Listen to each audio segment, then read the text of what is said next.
రేవంత్ రెడ్డి పదే పదే ప్రెస్ కాన్ఫరెన్స్‌లు పెట్టడం ద్వారా ఒకప్పుడు చంద్రబాబు నాయుడు గారు యునైటెడ్ ఫ్రంట్, నేషనల్ ఫ్రంట్ లేదా ఎన్‌డీఏ కన్వీనర్‌గా ఉన్నప్పుడు సాధించిన ప్రచారాన్ని తను సాధించడానికి ప్రయత్నిస్తున్నాడు రేవంత్ రెడ్డి. మిగతా వాళ్ళకి పెద్దగా అవగాహన లేకపోవడం, ఎలా మ్యానిప్యులేట్ చేయాలని తెలియడం ద్వారా ప్రస్తుతం రేవంత్ రెడ్డి కథ నడుపుతున్నాడు సీట్ల గురించి. బేసిక్‌గా అమిత్ షా ఇట్లాంటి నాటకాలు ఆడతారని ముందే పక్కా ప్లాన్‌తో ఉన్నాడు.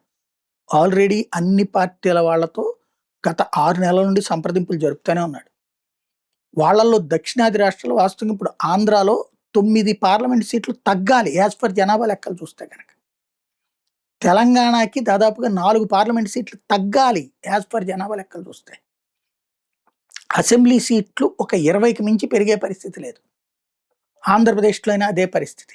అట్లాంటి సిట్యుయేషన్‌ని వీళ్ళందరూ ఎక్స్‌ప్రెస్ చేస్తే, అది దక్షిణాదికి అన్యాయం జరుగుతుందని గమనించి, ఆయన చెప్పినటువంటి ఫార్ములానే ఈ ఏకంగా 50% అన్నాడు.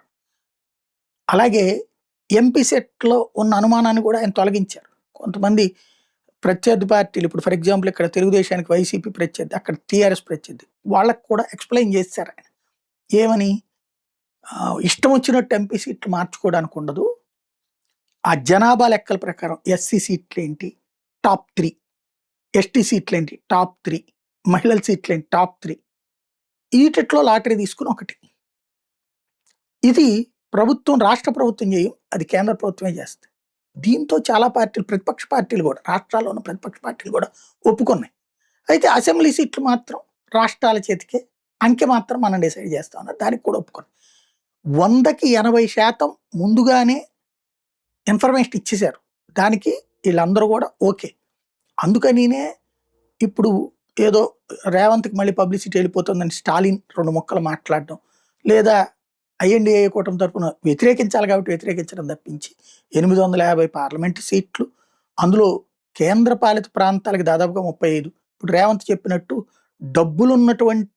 డబ్బులు సంపాదన ఆధారంగా సీట్లు అంటున్నాడు. అప్పుడు ఈశాన్య రాష్ట్రాన్ని మూసేయాలి. ఆ తర్వాతన నార్త్ ఇండియా అంతా మూసేసేయాలి. ఇది జరుగుతుందా? కాంగ్రెస్ ఎందుకు చేయలేదు పోనీ ఇంతకుముందు?